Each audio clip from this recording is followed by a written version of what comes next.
All right. Thank you very much, Sandra, for inviting me to be, I guess, the first lecturer for this module. And I will say, for the benefit of the students, that she did explain to me that you are not all interested in space architecture. Um, and so that's perfectly fine. Although, what I would say about my lecture is that I hope that you can find new ways of thinking about whatever architecture you're interested in creating, based on the talk that I give here, which will really be about space and really be about the International Space Station. I still think that it can act um, as an example, as a model, as a metaphor, however you like it, but a way of kind of opening up how you think about the way people use architectural spaces, and the way that we learn about how people use architectural spaces.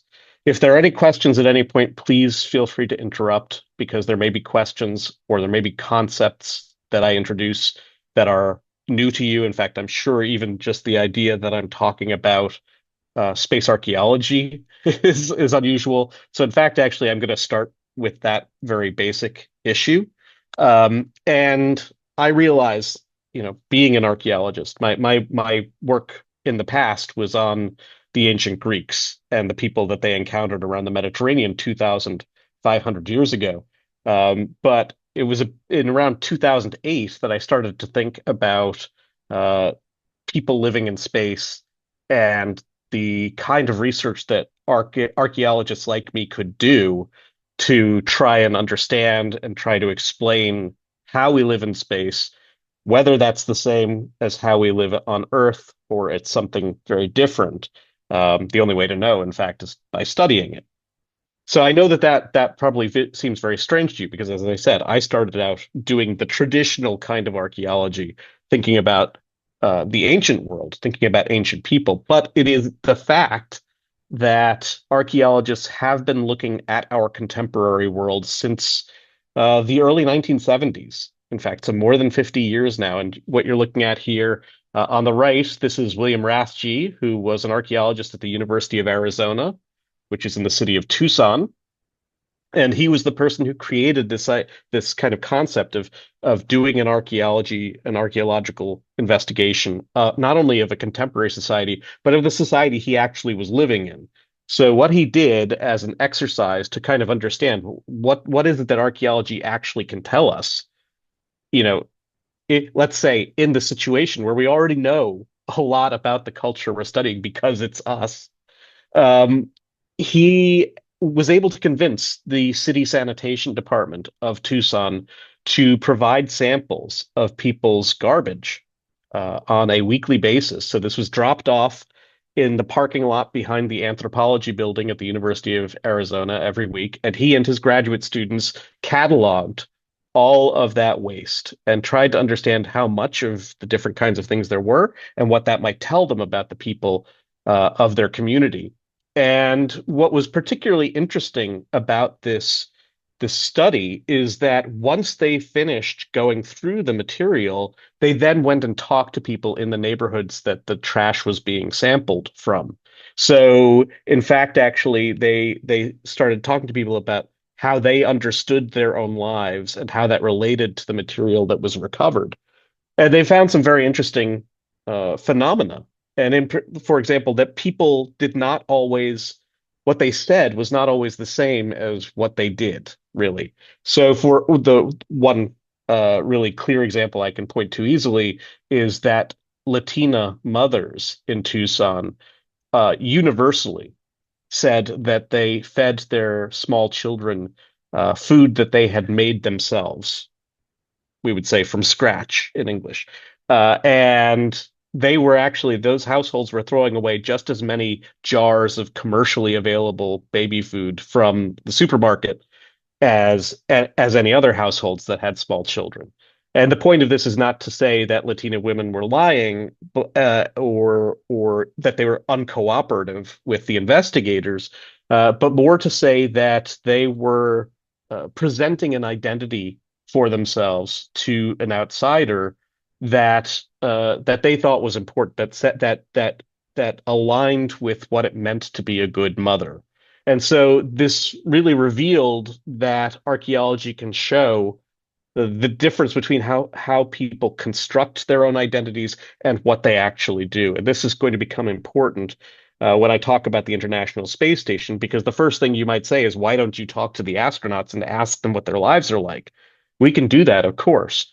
But if they're living on the ISS for 6 months or a year, first of all, they would never be able to tell me every single thing that happened during that period. But second of all, we are all poor witnesses to our own lives, I would say. That is, we misremember things, or there are things that we don't want to say about our lives or our work to other people, especially if we don't know them well. And so that might make it difficult to get good answers from the astronauts about their lives. And in fact, we know that they specifically try to present a happy positive version of their lives to the public. They're very good at that. They're very good at making it sound like it's not that hard or not that difficult, or the ways in which it's hard or difficult are not the ways that they talk about necessarily.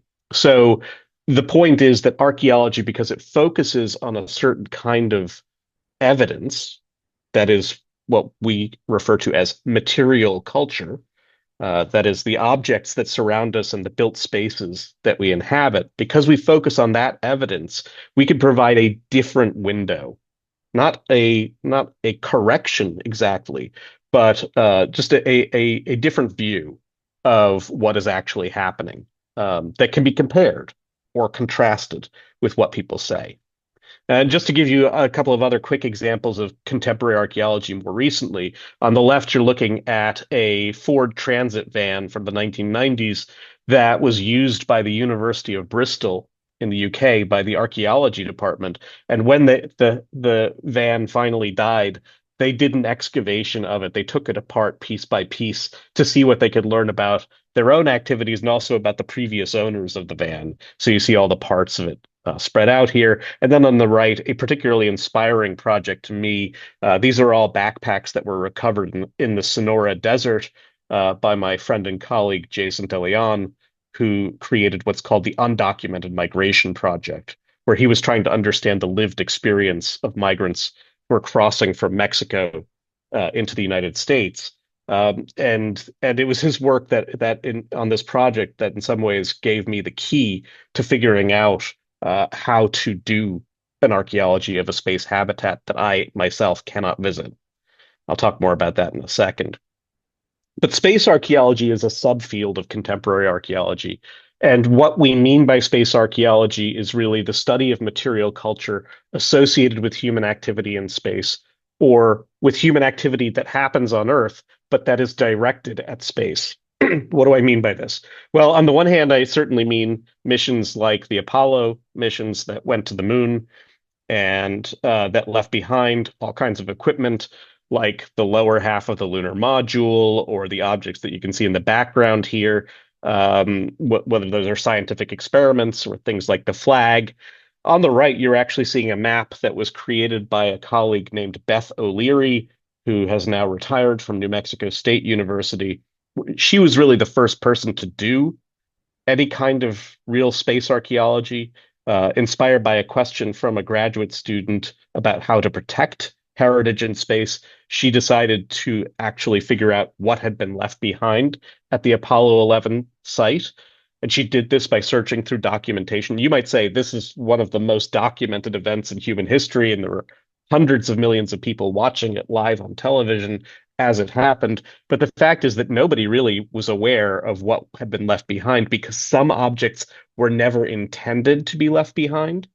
So she was able to go through the documentation and discover that, for example, besides the lunar module, whose footprint you see here, and certain important objects like a seismograph and the what's called the lunar laser ranging retroreflector, which allows us to measure the distance from Earth to the moon, and other scientific equipment, plus the flag and things like that, that there were objects that the astronauts had been told, you know, you decide, but you should leave them behind. That is to say, that Mission Control in Houston was worried a few minutes before they took off and said, nobody has ever tried to take off of the moon before. You now have all these heavy rock samples that you've brought into the spacecraft. So we're concerned. Throw everything you don't need out the door. And so she created this map that has, as you see here, this hashed area that she has labeled toss zone. That is to say, a place where they threw bits of equipment, including boot covers and the cover of the life support system for their their spacesuits, and also urine bags and bags holding feces. Those are all at the foot of the lunar module, even today, more than 50 years later. So this is the archaeological site as she defined it. And notice she has here the area of intense human activity, but also the footpath of the astronauts. This is an example uh, of space archaeology. We can also talk about kind of more obviously cultural objects. So here we have a family photograph that was left on the surface of the moon by Charlie Duke, a member of the Apollo 16 mission, in a small plastic bag. Here we have a memorial that was created by the crew of Apollo 15. So it consists of a card with names on it of all of the astronauts and cosmonauts who were known by the time that they placed the memorial in 1971, were known to have died, along with a small titanium sculpture um, by a Dutch artist, Frans van Hooijdonk, who created what he called Fallen Astronaut. That's the name of the sculpture. So this is on the moon as well. We can also look at archaeological landscapes on other planetary bodies. So we're looking here at Mars, and these are the objects from what's called the entry, descent, and landing phase of the Perseverance mission in 2021. So here's the rover itself. We have the heat shield over here, the descent stage, or the so-called sky crane that carried Perseverance to this location and then dropped it and flew away to crash over here, and then the parachute and the back shell, which you see in this image here in a photograph taken by the Ingenuity drone helicopter, which was part of the Perseverance mission, and which is up to now the best documentation we have of human heritage technology on another planet. So you have the back shell here and the parachute out here. And just as an aside, I'm working to document these objects to US federal government standards. And when that work is complete, it will be the first time that heritage on another planet has been fully documented, um, according to governmental standards. We can also look here on Earth at sites like the so-called spacecraft graveyard, which is between about 40 degrees and 50 degrees south in the middle of the Pacific Ocean, which is where most space missions that deorbit their spacecraft tend to aim for, because it's the farthest area from inhabited land. So if we were to go look under the Pacific Ocean for the remains of those spacecraft, that could also be a kind of space archaeology. Okay, so what about our own mission, our own project, the International Space Station Archaeological Project? Well, it started almost exactly 10 years ago. In fact, 10 years ago next month. It started because I happened to see an advertisement for new astronaut candidates. And out of curiosity, I looked more closely at the requirements, not because I necessarily want to become an astronaut, but just because I wanted to see what they were looking for. And among the things they said was that to qualify in order to apply, you had to have at least a bachelor's degree in science, technology, engineering, or math, STEM fields. And then it went on to say the following degree fields, while related to engineering and the sciences, are not considered qualifying. And it goes through a list of them, including, certain kinds of psychology, nursing, um, kinesiology, things like that. But then they say degrees in social sciences, geography, anthropology, archaeology, etc. And I was just completely shocked. Not that we weren't allowed. That wasn't maybe so surprising, but that they were so explicit in saying that we couldn't apply. Why were why did they need to be so specific in mentioning archaeology? It seemed a little bit strange to me.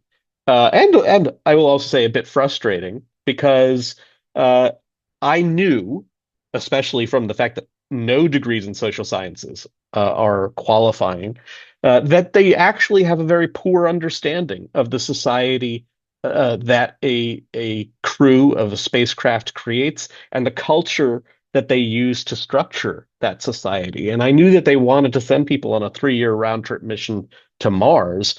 If you're going to send 5 people or something like that, that far in a small confined environment, you ought to want to know what that society is like so that you can support it, right? And you can be more certain of having mission success. So I started to think about how I could show NASA what they were missing out on. And by the way, it's not just NASA. There is no space agency that has ever had a social scientist. And in fact, all of them have prohibited social scientists from applying to be astronauts until in the most recent recruitment by the Japanese space agency. They said that you could have any educational background, but they still chose a geoscientist and a medical doctor. So that didn't really change anything.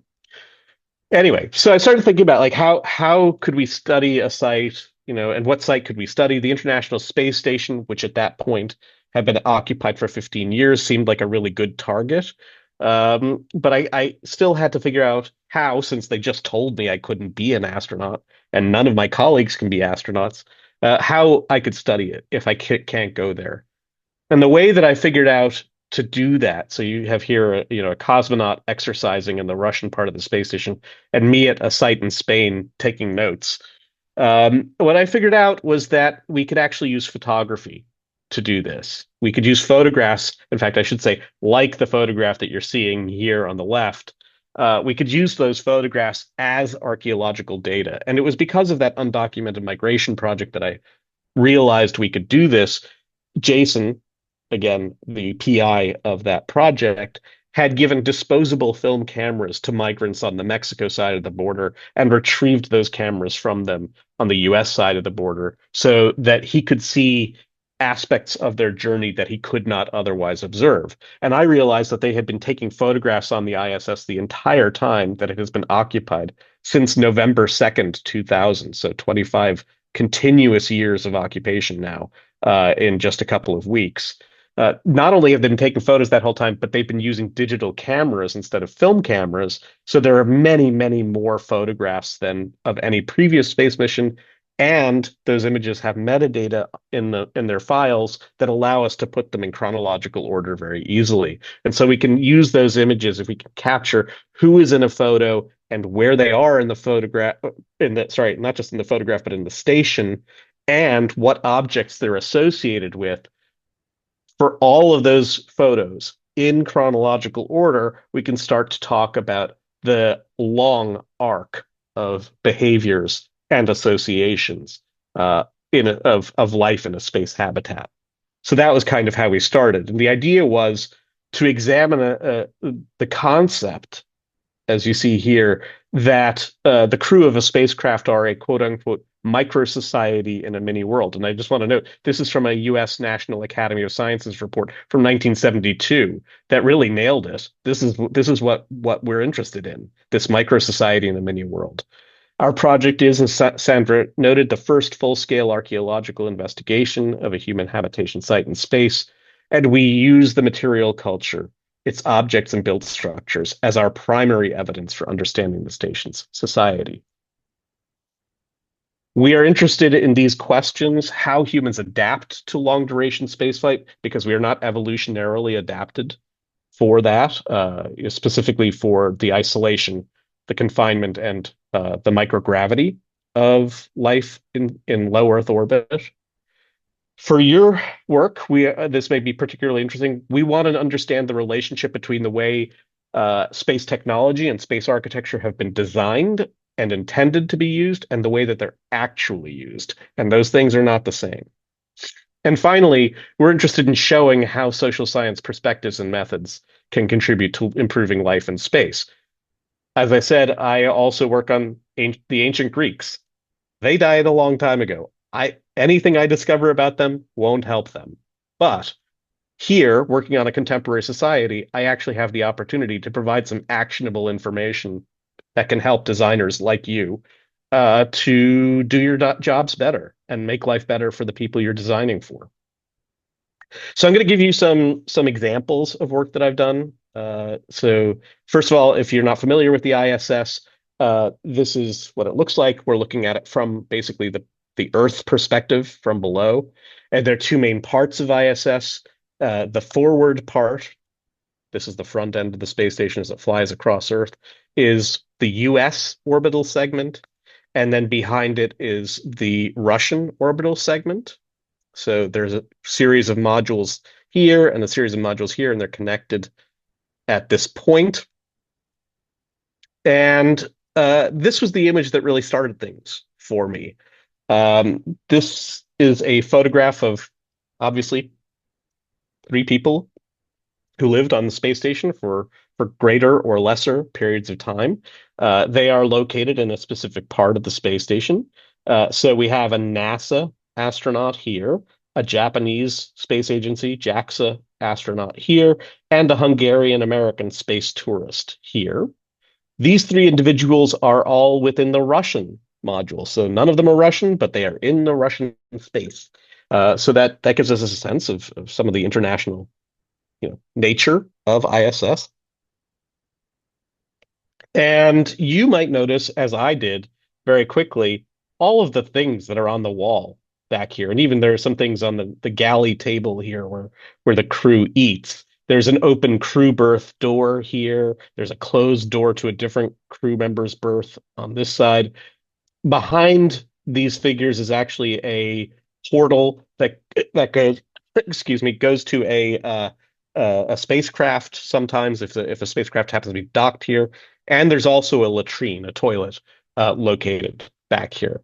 But this is just a kind of undifferentiated wall, and it has lots of different objects on it, including some things that might be surprising for a space habitat. We have mission patches, and we have a Russian flag. We have an Orthodox cross. We have Orthodox icons, painted icons. There are two here. There's one behind this guy's head over here, and there's actually a fourth one over the door of this crew berth over here. There are photographs of historic figures. In fact, they are Soviet space heroes. So this image and this image are actually of the same person, Konstantin Tsiolkovsky, who was the Russian theorist at the turn of the 20th century, who came up with the idea of multi-stage rockets as the solution to get humans into space. He also was the first person to think about what life would be like in microgravity. And of course, here we have Yuri Gagarin, very recognizable in a very famous photograph. Those images are on the wall, but it's kind of set back in a niche. And then we have a painting of a landscape and a toy spacecraft. There's also another painting over here, which is a painting of the most famous church in Russia. So there's a whole variety of things here. I wondered as I looked at this picture whether those things were always here. So this is kind of just numbering many, but not all of the things that are in the photograph. And here is an animation. Just if you, as you look at that wall, I was thinking, like, is that stuff always there? And the answer was yes. There is always stuff there, but it is not always the same stuff. It is constantly changing, at least partly due to the interests of the crew. And so here you can see just some examples of the way that decoration has changed. The crew has been very interested in putting things up there. Sometimes more religious stuff, sometimes less religious stuff. So I cataloged all of it. That was the first kind of pilot study that we did of this area. And just to look at the architecture, this is what we're talking about. So we have what I call the top area, this blue part of the wall that's between the two air vents. The orange area is what I call the niche. And then here, just to orient you, that's one of the crew berths. There's another one on this side that is not shown in the cutaway drawing. This is, yeah, who doesn't love graphs? I'm sorry. We have to look at the graph, though. It's actually, it turns out, really useful information. These are the counts of items in each photograph over a 14-year period. And what you can see is that the number of items go from relatively small at the very beginning of habitation of the space station pretty quickly to rising relatively high to 15, but then declining and then rising and declining and rising. So we get this almost like a sine wave pattern of decline and rise over time. But we can also break that down. I mean, so that pattern gives you a sense of the changes over time and the different interests or ideas of different crews about what's appropriate to put up there or how many things are appropriate to put up there. We can also see if we look at the red versus the blue parts of the bars, the red is religious items and the blue is secular items, that the red items are very few to begin with. But in the later period, when there are a lot of items, they make up a much larger proportion of the total. And in fact, we can tie those large the growth in those to periods of nationalism back on Earth, particularly the Russian celebration of the 60th anniversary of the end of World War II in 2005, the invasion of Georgia in 2008, and then the build up to the invasion of Ukraine in 2014. And we can also look at uh, particular types of items and their proportions and where they tend to be located. So the photographs seem to be particularly associated with what I was calling the niche, that orange area. The icons tend to be up above. Other religious icons tend to be in the niche. So, maybe there's some idea that of how this quote unquote ought to be organized, a sense within the cosmonaut core about how to do this.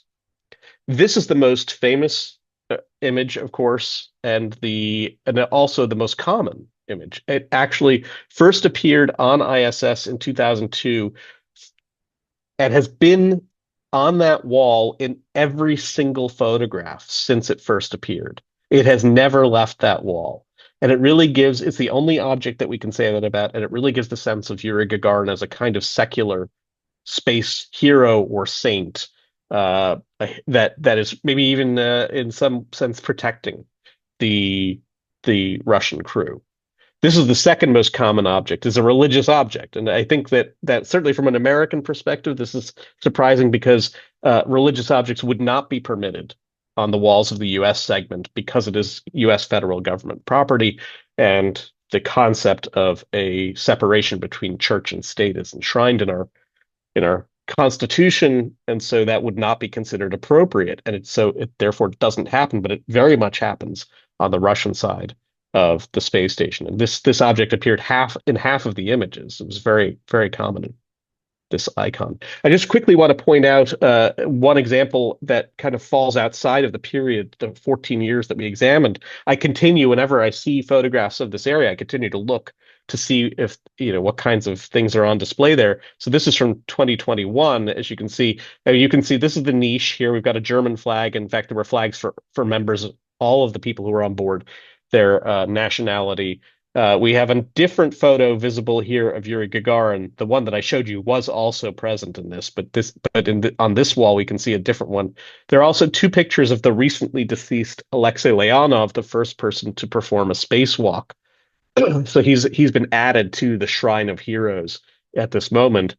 But this is the object that I'm really interested in here. And this is from a YouTube video that was made by the Japanese space tourist Yusaku Maezawa, who was brought up by the Russians. And we saw this over the crew berth door of one of the cosmonauts, in fact, of Anton Shkaplerov. And this is an icon representing Saint Fedor Ushakov, who was a Russian admiral in the Navy in the 18th century, who's most famous in Russia, among other things, for founding the city of Sevastopol in Crimea. And that's actually what's depicted behind him, is the fortress of Crimea. Anton Shkaplerov himself is from Sevastopol. And notice this date, December 2021. This was in the immediate run up to the second invasion of Ukraine. The display of this object is not accidental, and it was highly symbolic, but probably only to Russians. That is to say that I'm sure astronauts from other countries were seeing this object and had no idea of its significance. I am sure that Mission Control, or in Japan, in Germany, and in the US, also saw this object from time to time and did not know what it meant.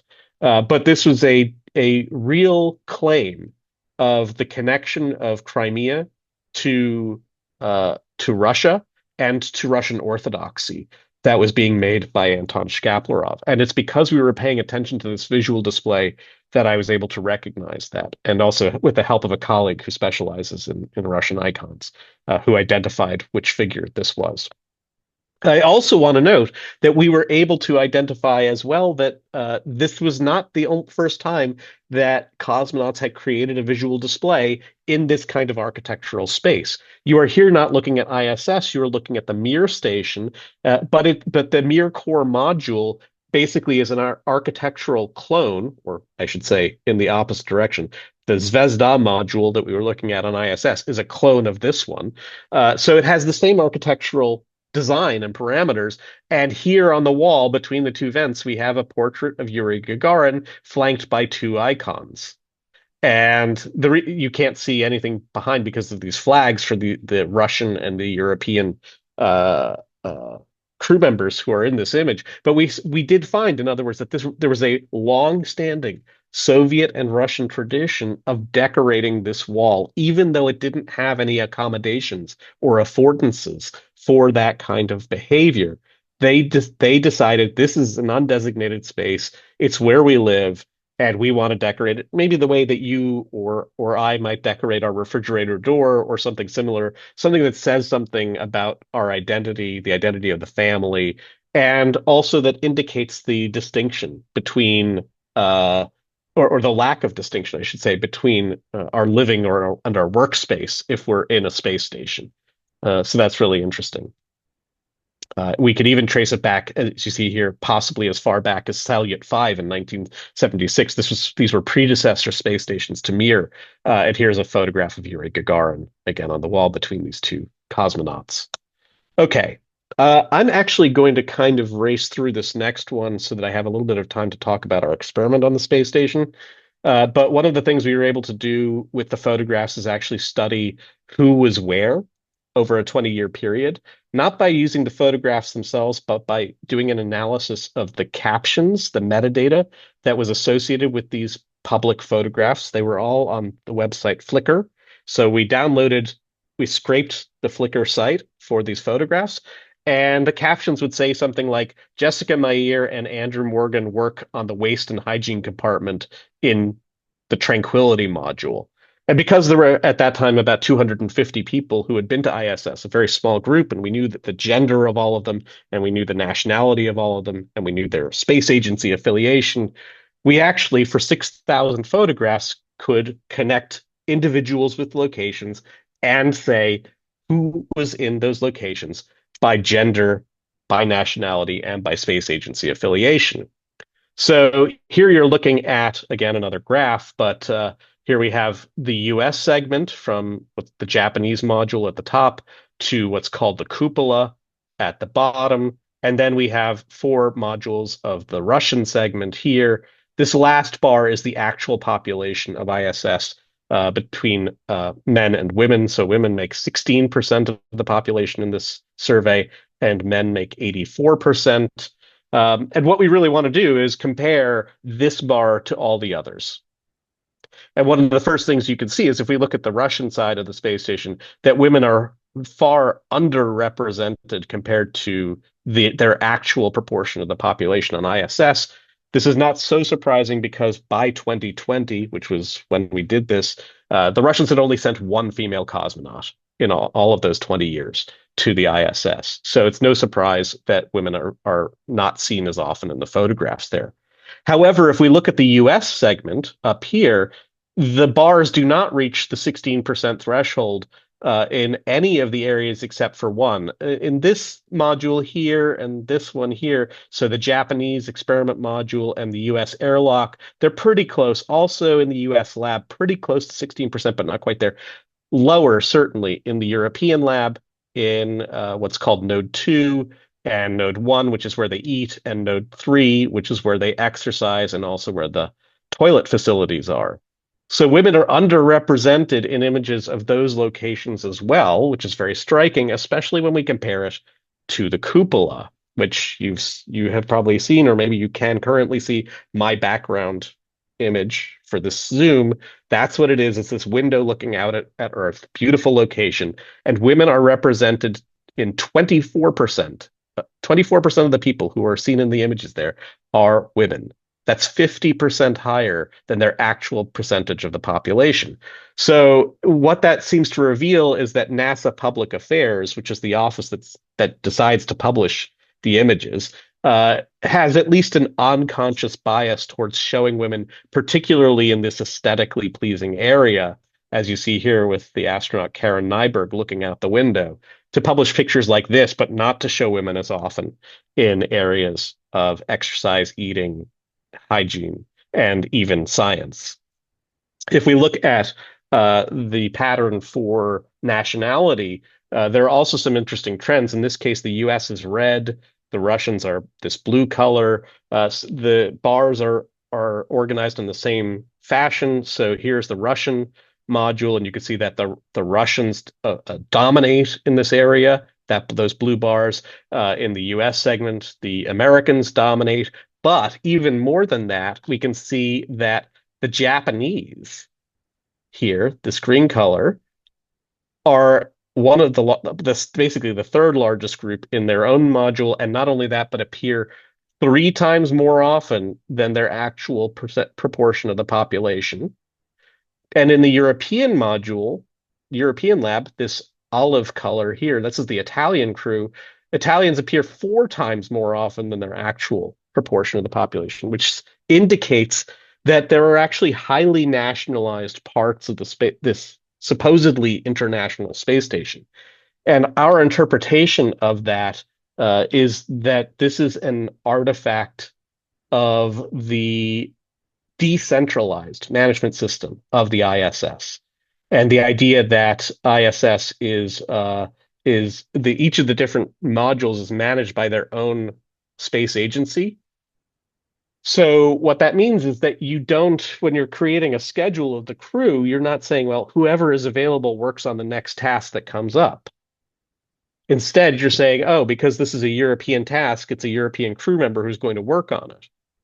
And I understand for geopolitical reasons why that is. The European Space Agency, for example, has to show to its constituents that they're getting their money's worth, and that these things are being done, and that their their people are working on the experiments that are most important to them.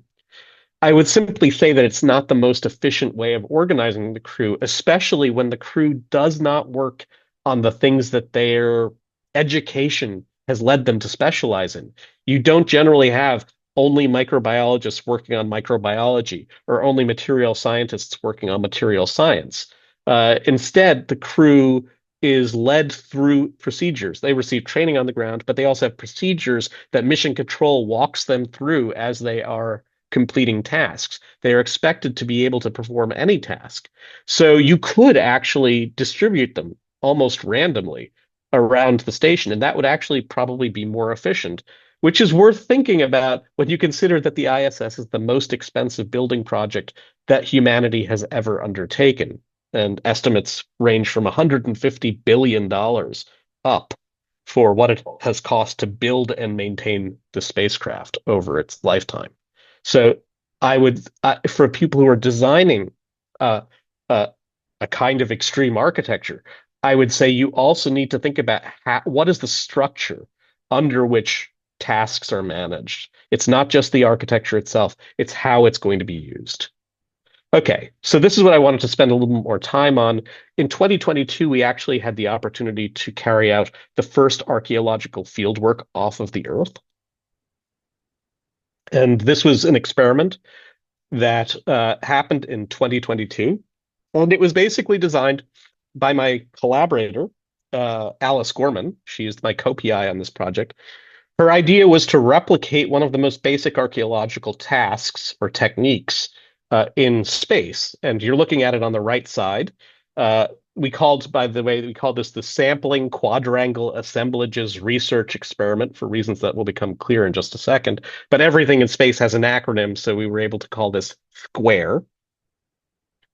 So this is what we call a shovel test pit on the right. And basically, the idea is that if you come to a site that you don't know anything about as an archaeologist, and you want to figure out a strategy that will help you to study and to figure out how to do a kind of more in-depth analysis of the site. What you can do is lay out a grid of 1 meter squares, and then you can choose some of those squares and dig them 1 meter on a side because you can dig those pretty quickly, and you'll get a rapid sample of the site that gives you a sense of where you want to really target a more intensive excavation. So that's the idea here. So our idea was nobody's done archaeology in space before. Let's do this. And so what we did, and the whole point of this was that we were certainly working from those historic photographs that I've shown you already, but those photographs were not taken with our questions or perspectives in mind. And so they weren't really archaeological evidence. What we wanted to do was create archaeological evidence the way archaeologists would do so on Earth. And so this is why we wanted to carry out this experiment. So we asked for 1 meter squares to be placed in 6 different modules. We chose 5 of the locations, and we asked the crew to choose a sixth location based on what they thought would be interesting because they knew the site better than us. Each one of those locations was photographed by the crew at the same time every day for 30 days, and then at a random time each day for 30 days. So we had 60 days worth of photographs, 60 photographs for each of the 6 squares. And this happened between January and March of 2022, and we've been analyzing the photos ever since. And this is just to give you examples of these are actually the images that we sent to NASA saying this is where we want to photograph. So here we're looking at an experimental or science area in the Japanese module. And what's within the yellow square? That's like, this is what we want to target. Here we're looking at a similar science area in the European lab. This is looking at what's called a maintenance workstation in a US module. This is the US galley area, the eating area with the table down below, but with utensils and other items attached to the wall with Velcro there. And then a kind of undesignated wall in what's called node 3, which again is where the exercise and hygiene typically happens.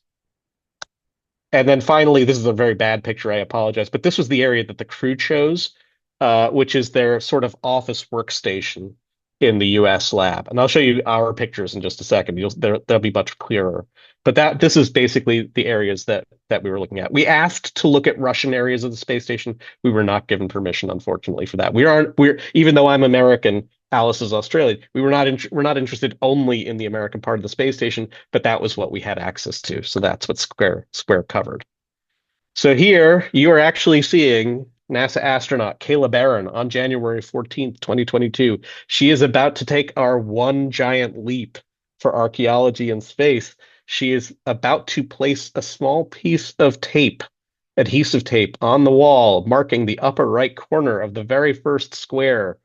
And this is a magical moment, I have to say. So here it is. It's like every time I watch this, I can't believe it happened. But you can see she's floating there. She is putting the tape up on the wall according to a diagram, which is on an iPad that is strapped to her leg down here. She also has a resealable bag, plastic bag, attached to her other leg with Velcro that has the tools that she needed for this work on her other leg.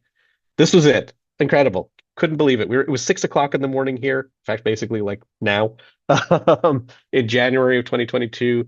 And it was 1 o'clock in the morning the next day in Australia when Alice was watching. Just blew our minds to see something happening in our discipline in space for the first time. Here's Kayla taking a photograph later of the galley area, and you can just see one of the corners of tape there. So there are 4 of those. So this is what they did every day. And here, this is probably my favorite photo in the entire group. So this is the node 3. And you see one piece of tape, second piece of tape, third piece of tape, fourth piece of tape there. So this is our survey area, and we're trying to catalog the items that are in there. But I love that we have one of the crew, Mark Vandehei, taking his own photograph in the mirror on the wall, and Kayla photobombing him from behind. She was probably here exercising because one of the pieces of exercise equipment is right here while he was carrying out the task of our experiment. So here's the galley one. I just want to point this out. So here you can see these pieces of tape. You can see these bags, which are a kind of pantry and contain condiments like sriracha sauce and tomato sauce and ketchup and honey and a lot of chocolate. The astronauts eat a lot of chocolate, some Altoids here for the breath. And I love this detail here. We have an iPad with a science fiction short story on it because somebody was eating their lunch alone at the time that this photograph was taken. So we actually have evidence for people reading while eating by themselves in space, which I don't think was an activity that anybody had documented before. Here's another image of the same location, and I just want to point out here we have bags, uh, plastic bags full of decorative icing for a cake. And later, published this photo on Instagram showing that she and another crew member had made a birthday cake for a third crew member, two Americans making a cake for a Russian. They took muffins and glued them together with honey and then covered them with the icing and presented it to their friend, which is an amazing thing to do because they don't have an oven in space. They can't cook or bake really in space, but this shows the importance of food uh, for emphasizing, for creating social bonds. That's what happens on Earth as well. We have meals together. We go to restaurants together. Why? Because we're building social bonds with each other, not just because we want to have a meal.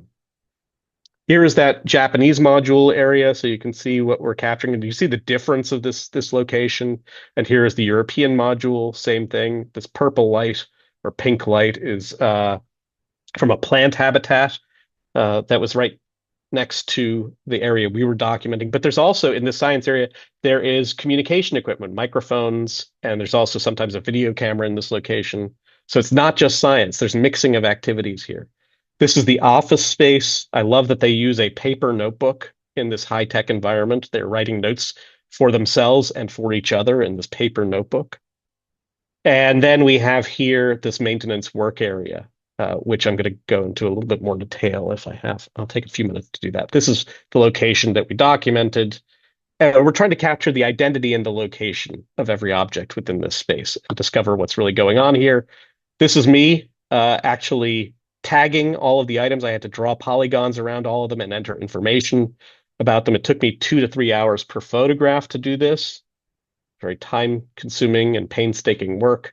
And this is what the photograph looks like afterwards. This particular location had an average of 60 items per day within its boundaries. So what were our results? Well, what we found is that in historic photographs of this area, that you would always see a crew member either fixing a piece of equipment on the table that's below the Velcro panel, always fixing equipment, or in this case, doing the secondary function of this area, which is scientific experiments that do not require a specific kind of facility like a freezer, a centrifuge, a furnace, those kinds of things.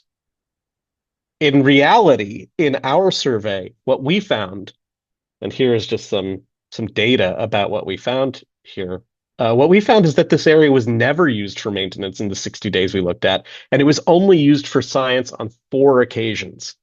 So I'm going to skip through this. I'll come back to that. But here's an example of science on 2 days where they had a portable glove bag. So you can put your hands into the gloves, maybe a little easier to see here, the hands into the gloves, and the light turned on with a camera here so that mission control could see what's going on. This was a concrete hardening experiment that was being carried out by the European Space Agency.